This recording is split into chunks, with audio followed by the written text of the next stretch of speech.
할렐루야. 아멘. 네, 오늘도 주님 앞에 나오신 여러분들 사랑합니다. 오늘도 우리가 입술로 주님을 찬양하겠습니다.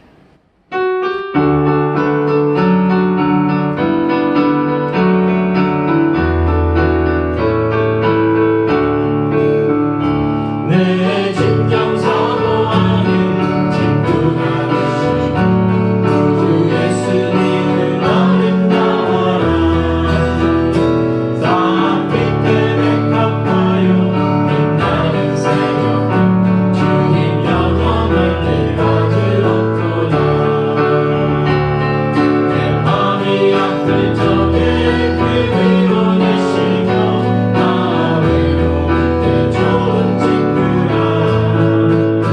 주는 저 산 밑에 백합 빛나는 새벽 이 땅 위에 비길 곳이 없도다.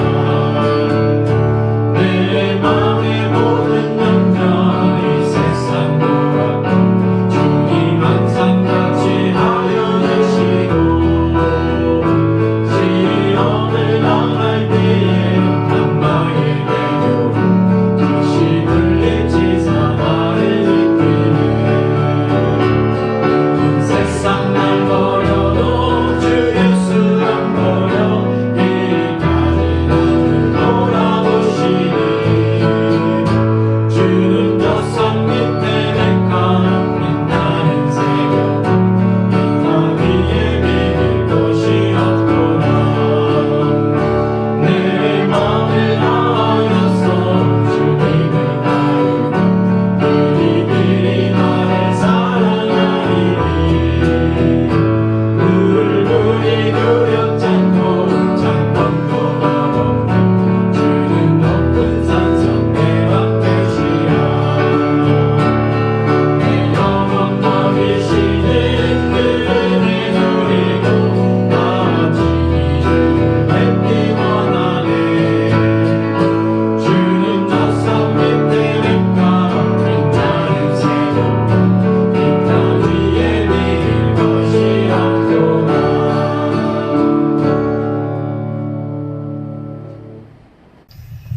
우리 다 함께 사도신경으로 신앙 고백하겠습니다. 나는 전능하신 아버지 하나님 천지의 창조주를 믿습니다. 나는 그의 유일하신 아들 우리 주 예수 그리스도를 믿습니다. 그는 성령으로 잉태되어 동정녀 마리아에게서 나시고 본디오 빌라도에게 고난을 받아 십자가에 못 박혀 죽으시고 장사된 지 사흘 만에 죽은 자 가운데서 다시 살아나셨으며 하늘에 오르시어 전능하신 아버지 하나님 우편에 앉아 계시다가 거기로부터 살아있는 자와 죽은 자를 심판하러 오십니다. 나는 성령을 믿으며 거룩한 공교회와 성도의 교제와 죄를 용서받는 것과 몸의 부활과 영생을 믿습니다. 아멘.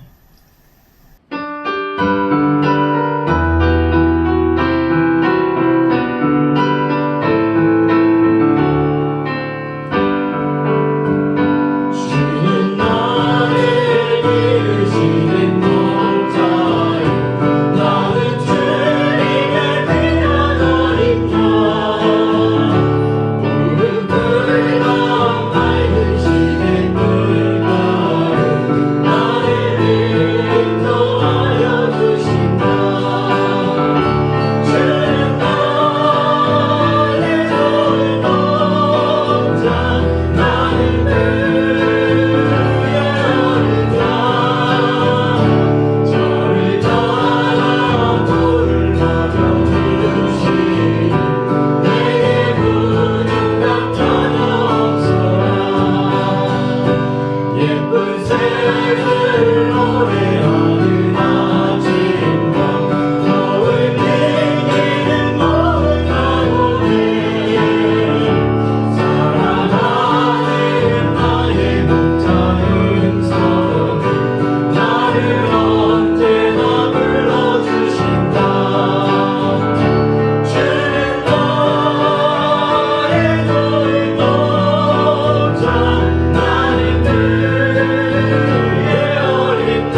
주님의 믿음 주게 하소서.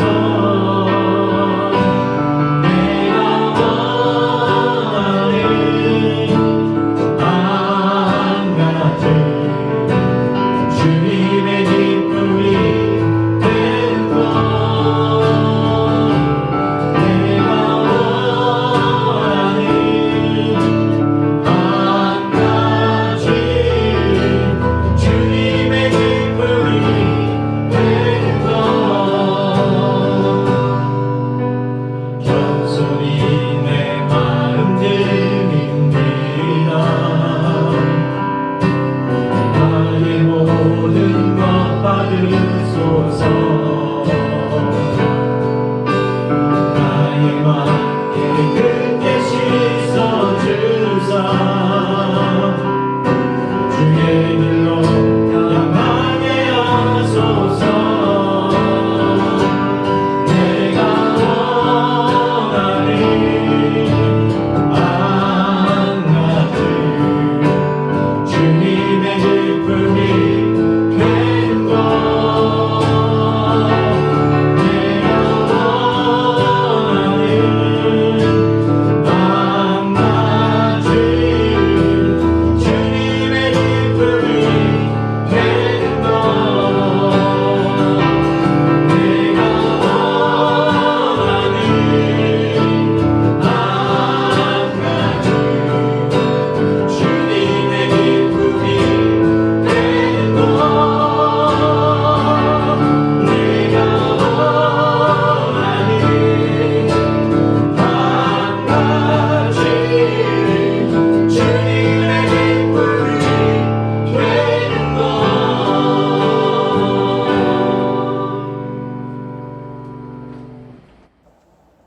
오늘 우리에게 주시는 하나님의 말씀은 구약에 있는 사무엘하 18장 1절에서 15절까지입니다.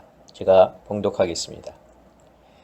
이에 다윗이 그와 함께한 백성을 찾아가서 천부장과 백부장을 그들 위에 세우고 다윗이 그의 백성을 내보낼세 3분의 1은 요압의 휘하에 3분의 1은 스루야의 아들 요압의 동생 아비새의 휘하에 넘기고 3분의 1은 가드 사람 이때의 휘하에 넘기고 왕이 백성에게 이르되 나도 반드시 너희와 함께 나가리라 하니 백성들이 이르되 왕은 나가지 마소서. 우리가 도망할지라도 그들은 우리에게 마음을 쓰지 아니할 터이요 우리가 절반이나 죽을지라도 우리에게 마음을 쓰지 아니할 터이라. 왕은 우리 만명보다 중하시오니 왕은 성읍에 계시다가 우리를 도우심이 좋으니이다 하니라. 왕이 그들에게 이르되 너희가 좋게 여기는 대로 내가 행하리라 하고 문 곁에 왕이 섬에 모든 백성이 100명씩 1000명씩 대를 지어 나가는지라. 왕이 요압과 아비새와 이때에게 명령하여 이르되 나를 위하여 젊은 압살롬을 너그러이 대우하라 하니 왕이 압살롬을 위하여 모든 군 지휘관에게 명령할 때에 백성들이 다 들으니라. 이에 백성이 이스라엘을 치러 들로 나가서 에브라임 수풀에서 싸우더니 거기서 이스라엘 백성이 다윗의 부하들에게 패하매 그날 그곳에서 전사자가 많아 2만 명에 이르렀고 그 땅에서 사면으로 퍼져 싸웠으므로 그날의 수풀에서 죽은 자가 칼에 죽은 자보다 많았더라. 압살롬이 다윗의 부하들과 마주치니라. 압살롬이 노새를 탔는데 그 노새가 큰 상수리나무 번성한 가지 아래로 지날 때에 압살롬의 머리가 그 상수리나무에 걸림에 그가 공중과 그 땅 사이에 달리고 그가 탔던 노새는 그 아래로 빠져나간지라. 한 사람이 보고 요압에게 알려 이르되 내가 보니 압살롬이 상수리나무에 달렸더이다 하니 요압이 그 알린 사람에게 이르되 네가 보고 어찌하여 당장에 쳐서 땅에 떨어뜨리지 아니하였느냐. 내가 네게 은 10개와 띠 하나를 주었으리라 하는지라. 그 사람이 요압에게 대답하되 내가 내 손에 은 1000개를 받는다 할지라도 나는 왕의 아들에게 손을 대지 아니하겠나이다. 우리가 들었거니와 왕이 당신과 아비새와 이때에게 명령하여 이르시기를 삼가 누구든지 젊은 압살롬을 해하지 말라 하셨나이다. 아무 일도 왕 앞에는 숨길 수 없나니 내가 만일 거역하여 그의 생명을 해하였더라면 당신도 나를 대적하였으리이다 하니 요압이 이르되 나는 너와 같이 지체할 수 없다 하고 손에 작은 창 셋을 가지고 가서 상수리 나무 가운데서 아직 살아있는 압살롬의 심장을 찌르니 요압의 무기를 든 청년 10명이 압살롬을 에워싸고 쳐 죽이니라. 아멘. 기도하겠습니다. 사랑의 아버지 하나님 감사합니다. 오늘도 저희들을 부르셔서 주님 앞에 서게 하시고 이 시간 또 말씀을 듣게 하시니 감사합니다. 오늘도 주시는 말씀 듣게 하시고 말씀 가운데 위로받고 힘을 얻고 또 말씀에 의지하는 저희들 될 수 있도록 주님 허락하여 주시옵소서. 예수 그리스도의 이름으로 기도하옵나이다. 아멘. 사랑하는 성도 여러분, 지난 일주일도 주님의 은혜 누리시고 또 주님의 말씀 가운데 거하셨습니까? 우리가 항상 주님의 말씀을 기억하고 또 주님의 말씀을 따르는 저와 여러분들이 되시기를 간절히 부탁을 드립니다. 자, 압살롬을 피해서 요단을 건넜던 다윗은 이제 마하나임에 도착했고 그곳에서 군대를 정비하고 또 압살롬의 군대와 싸울 채비를 갖추었습니다. 다윗을 따르는 백성의 수가 얼마인지는 알 수 없지만 한 역사가에 따르면 한 4,000명 정도가 되었다고 합니다. 자, 다윗은 전투에 경험을 살려서 그들 가운데 1000부장과 100부장을 세웠고 백성들을 크게 세 부분으로 나눠서 그들의 지휘관으로 각각 요압과 또 요압의 동생인 아비세 그리고 가드 사람 이때를 임명했습니다. 다윗도 백성들과 함께 전쟁에 참여할 것을 원했지만 백성들은 다윗이 전쟁에 참여하는 것을 반대했습니다. 다윗이 함께 전쟁에 참여한다면 백성들에게는 힘이 되겠지만 지금 압살롬의 목표는 다윗이기 때문에 다윗이 집중적으로 공격을 받을 수 있게 될 것이고 혹시라도 다윗이 전사하게 되면 자신들의 입지도 곤란해지기 때문에 다윗의 참전을 반대했습니다. 자, 다윗은 백성들의 의견대로 전쟁에 나가지는 않았지만 아들 압살롬에 대한 안전이 걱정되었습니다. 그래서 요압과 아비새와 이때에게 명령해서 압살롬을 너그러이 대우하라고 명령했고 이 명령을 백성들도 다 들었습니다. 비록 압살롬이 아버지를 대항해서 반역을 꾀하고 반란을 일으키기는 했지만 군 지휘관들에게 명령하는 다윗의 모습을 통해서 아들에 대한 다윗의 사랑을 엿볼 수 있습니다. 자, 다윗의 군사들은 압살롬의 군대를 치러 들판으로 나갔고 싸움은 에브라임 숲에서 벌어졌습니다. 자, 이날 전쟁으로 압살롬의 군대는 2만 명에 이르는 전사자가 생겼는데 이들은 칼에 죽은 전사자보다 다윗의 군대가 지형지물을 잘 이용한 덕에 좁은 협곡이나 또 벼랑, 늪에 떨어지거나 빠져 죽은 전사자가 더 많았습니다. 자, 압살롬의 군대는 수적으로 우세했을지 모르지만 다윗의 군대보다 전술이나 또 전쟁의 경험에 있어서 부족했기 때문에 피해가 훨씬 더 컸습니다. 자, 다윗은 백성들이 반대해 전쟁에 참여하지 않고 성읍에 남아 있었지만 압살롬은 어떻게 했습니까? 자신이 직접 전쟁에 참여했고 전투 중에 또 다윗의 부하들과 마주치게 되었습니다. 자, 공교롭게도 압살롬은 노새를 타고 마하나임 숲속에 울창한 상수리 나무 밑을 통과하다가 그만 그의 머리가 나뭇가지에 걸리고 말았습니다. 자, 압살롬이 나뭇가지에 걸려 대롱대롱 매달려 있는 것을 본 다윗의 부하가 이 사실을 요압에게 알렸습니다.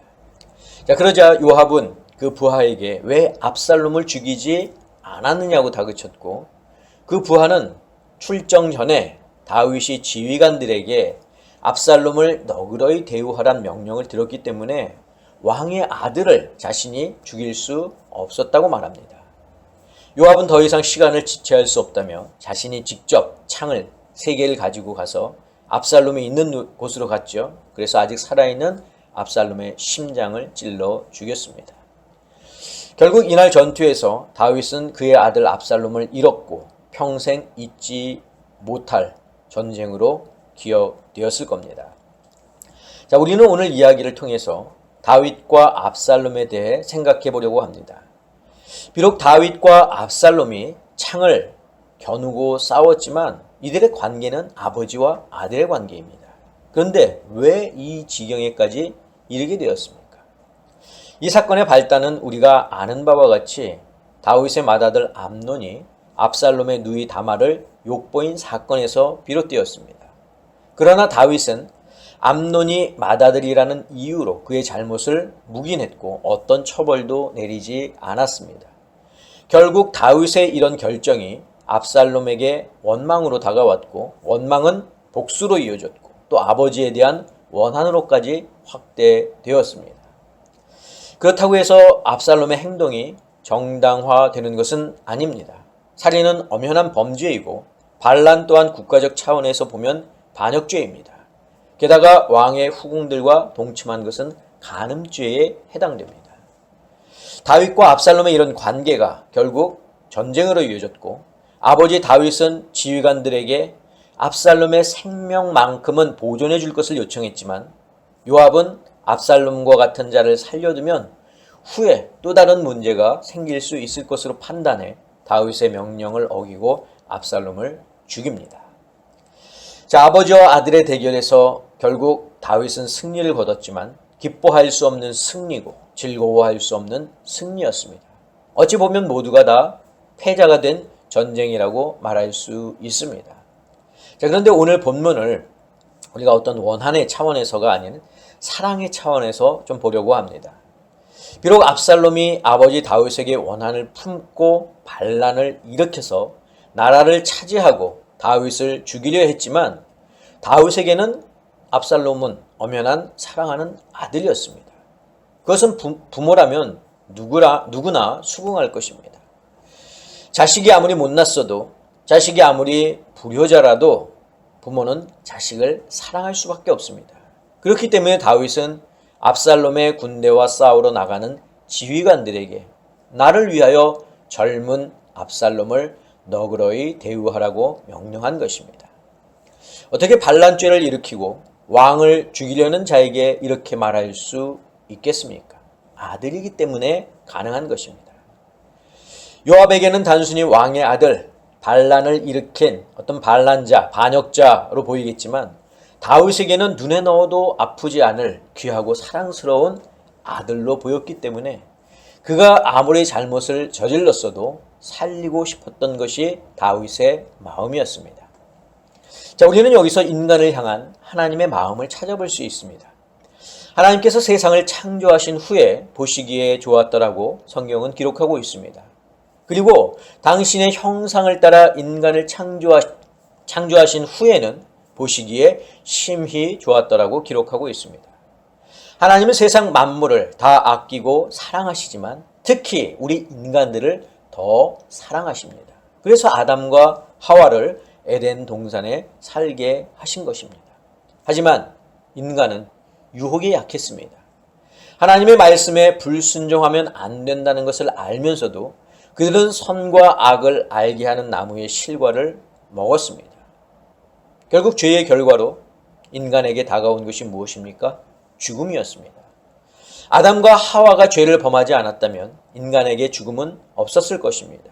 그런데 너희가 그것을 먹는 날에는 정령 죽으리라 란 하나님의 분명한 말씀을 들었음에도 불구하고 아담과 하와는 그것을 먹었습니다. 자, 성경에서 죽음에 대한 언급, 첫 이야기는 바로 아벨의 죽음입니다.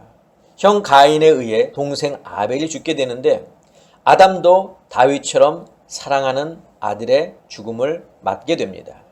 그러나 크게 놓고 보면 아담도 아벨도 그리고 다윗도 압살롬도 하나님에게는 귀한 아들들이고 자녀들입니다.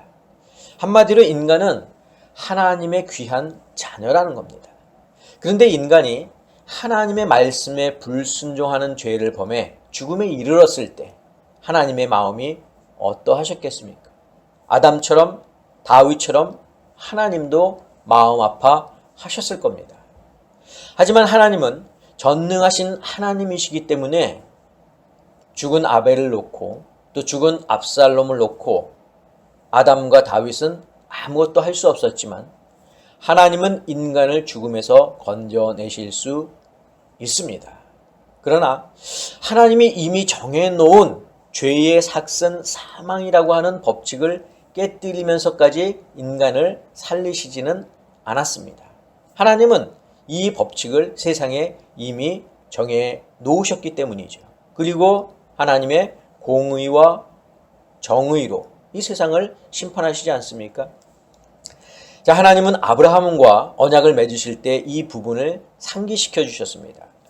창세기 15장에 보면 하나님은 아브라함에게 3년 된 암소와 3년 된 암염소, 또 3년 된 숫양과 산비둘기와 집비둘기 새끼를 가져오게 하셔서 그것을 반으로 잘라 마주 대하여 놓게 하셨습니다. 그리고 하나님은 타는 횃불로 그 사이를 지나가셨습니다. 자, 창세기 15장 17절에서 18절 전반부까지 보겠습니다. 해가 져서 어두울 때에 연기 나는 화로가 보이며 타는 횃불이 쪼갠 고기 사이로 지나더라. 그날에 여호와께서 아브라함과 더불어 언약을 세워. 자, 이 언약 의식은 만약 언약자 중에 어느 누구라도 한쪽이 언약을 지키지 않을 경우 쪼개진 동물처럼 죽게 될 것이라는 것을 상징적으로 보여주는 것입니다. 그러나 하나님은 인간이 연약한 존재인 것을 알고 계셨습니다. 쉽게 넘어지고 쉽게 쓰러지고 쉽게 유혹받는 존재인 것을 아셨습니다. 그래서 이스라엘 백성들과 시내산 언약을 맺을 때에는 제사의 규례를 구체화해 주셨습니다.